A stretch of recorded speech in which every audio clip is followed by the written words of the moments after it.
안녕하십니까, 박사호입니다. 2013년 일본 내 시청률 42.2%가 넘는 공전의 기록을 세운 TBS 드라마 한자와 나오키 시즌2 예고편이 공개됐습니다.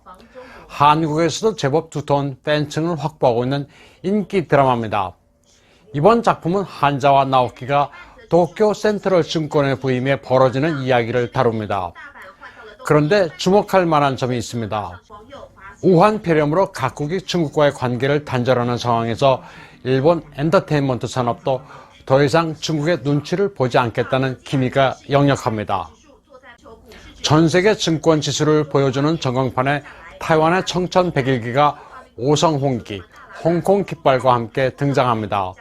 이에 대해 중국의 소위 애국 네티즌인 샤오펀홍은 이 드라마가 타이완 독립을 부추기는 거냐, 중국에 대한 혐오 조성이냐는 반응을 보였습니다. 청천백일기가 나오면 중국에서는 방영이 금지되고 중국의 해적판 업체들도 무단 도용을 할 수 없습니다. 중국에 대한 미련을 버리는 것은 전 세계적 추세입니다. 각국이 속속 중국에서 기업을 철수시키고 있습니다. 일본은 2,435억엔의 예산을 편성해 중국 내 자국 기업의 철수를 지원하기로 했습니다. 커들로 미 백악관 경제고문도 미국은 자국 기업의 중국 철수에 이전 비용까지 지원해야 한다고 말했습니다.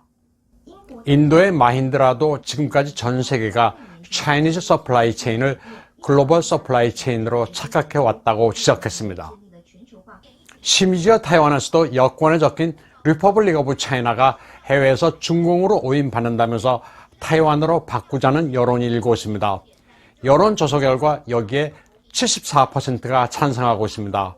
집권 민진당과 소수 야당인 민중당, 시대 영향도 여기에 동의합니다. 유독 친중 성향의 국민당만 반대하고 있습니다. 중화민국은 괜찮지만 영문명만큼은 타이완으로 하는 게 좋다는 게 일반적인 여론입니다.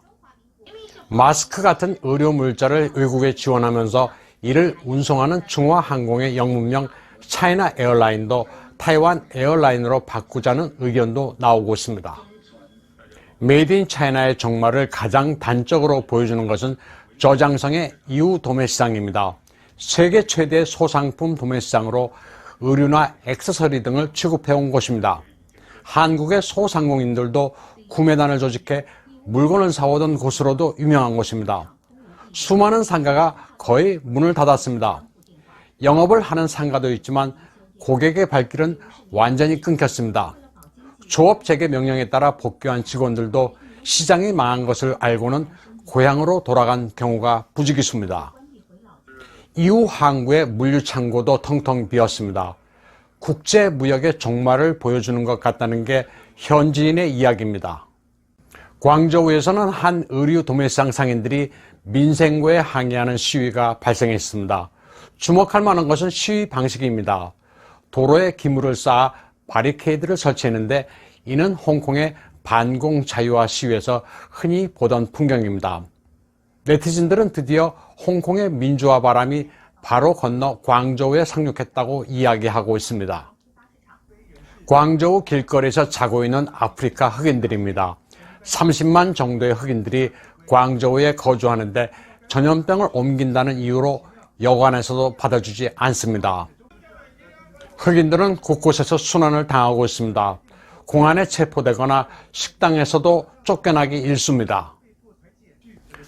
보다 못한 선한 중국인들이 흑인들을 위해 길거리에 빵과 이불을 내놓기도 합니다. 광저우에서는 나이지리아인들이 강제로 격리하겠다고 으름장을 놓는 중국 공안들에게 여권을 빼앗겼습니다. 그러자 현지 나이지리아 영사관 직원이 급히 나와서 자국민을 대신해 공안과 따집니다. 그리고 신랑이 그때 여권을 회수해 돌려줍니다. 아프리카 흑인들에 대한 차별과 폭력적인 단속이 횡행하자 여러 아프리카 국가들이 중국 외교부에 항의하고 있습니다.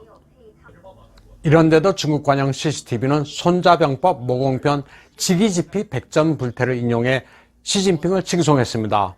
우한 폐렴 방역을 친히 지휘하는 시진핑이 인민전쟁에 승리했다고 보도했습니다. 시진핑 총석의 용병술은 손자에 버금간다면서 시병법이라고까지 시켜 올렸습니다. 중앙선전부를 담당하는 왕훈잉의 작품으로 보입니다. 4월 12일 쪽난사는 여기에 한술 더 떠 조업 재기를 기왕에 한 만큼 앞만 보고 가야 한다. 개별 전염 사례로 인해 발걸음을 돌리면 안 된다고 주장했습니다. 의료 전문가의 말이라고는 믿기 힘든 언사입니다. 이태리에 서버를 둔 중국의 인권 종교자유 전문 잡지 피터 윈터는 중국의 한 댓글 공작원을 인용해 중국에 불리한 인터넷 댓글을 지우는 작업이 활발하게 진행되고 있다고 폭로했습니다. 제보자는 자신이 근무하는 곳에서 200여 명이 바이러스, 경찰, 정부, 국가 같은 단어로 검색되는 민감한 반정부 댓글을 1인당 거의 10,000건 가까이 삭제한다고 밝혔습니다. 이와는 별도로 중국은 최근 댓글 공작에 따른 보수도 인상했습니다.